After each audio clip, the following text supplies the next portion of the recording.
राजस्थान प्रगती मंडळ ठाणे व अग्रवाटिका धाम ट्रस्ट ठाणे यांच्या संयुक्त विद्यमाने गणेश विसर्जनाच्या 7व्या दिवशी ठाण्यातील कोपरी विसर्जन घाट येथे भाविकांसाठी मोफत नाश्ता आणि लिंबू सरबत वाटप या उपक्रमाचे आयोजन करण्यात आले होते।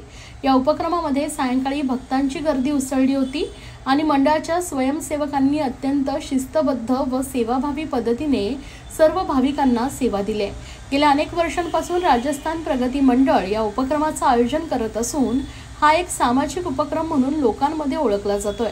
या उपक्रमाचा उद्देश म्हणजे गणपती विसर्जनासाठी आलेल्या भाविकांचा थकवा दूर करण्यासाठी आणि त्यांना थोडासा रिफ्रेशमेंट देण्यासाठी शुद्ध, स्वच्छ व पौष्टिक नाश्ता व सरबत उपलब्ध करून देणे हा आहे।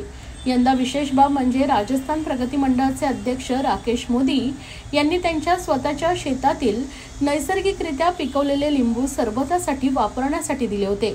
या लिंबांचा स्वाद आणि ताजेपणा सरबतामध्ये स्पष्टपणे जाणवत होता। यामुळे अनेक भाविकांनी सरबताची विशेष स्तुती केली आहे। या उपक्रमामध्ये मंडळाचे अध्यक्ष राकेश मोदी, महेश गाडिया, शिव, सुधीर मस्करा, चंद्रकांत सराफ, ओमप्रकाश अग्रवाल, संजय चुरीवाल, ओमजी करीवाल, वीरेंद्र रुंगटा, पवन पोद्दार, जितू शर्मा तसेच अनेक पदाधिकारी, स्वयंसेवक व स्थानिक नागरिकांनी सक्रिय सहभाग घेतलाय। राजस्थान प्रगती मंडळ व अग्रवाटिका धाम ट्रस्ट तर्फे निंबू पाणी वडापाव ची व्यवस्था आम्ही ठेवलेली आहे आणि राजस्थान प्रगती मंडळ 50 वर्ष जुनी राजस्थानी समाजाच्या लोकांची संस्था आहे आणि गेल्या 50 वर्षांपासून आम्ही गौरी विसर्जन आणि अनंत चतुर्थीला गणेश भाविकांना आम्ही निंबू पाणी वडापाव आणि बाकी सेवा उपलब्ध करून देतो।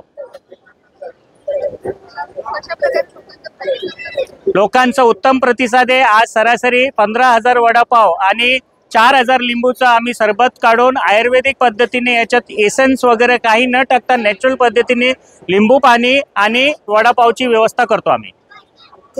गणपती बाप्पाने एकच विनंती आहे की या देशात आणि जगात सुख आणि समृद्धी नांदू दे आणि गणपती बाप्पा हे विघ्नहर्ता आहे। लोकांची विघ्न हरून या देशात सुख शांती लाभो हेच ईश्वर चरणी प्रार्थना आहे। गणपती बाप्पा मंगती।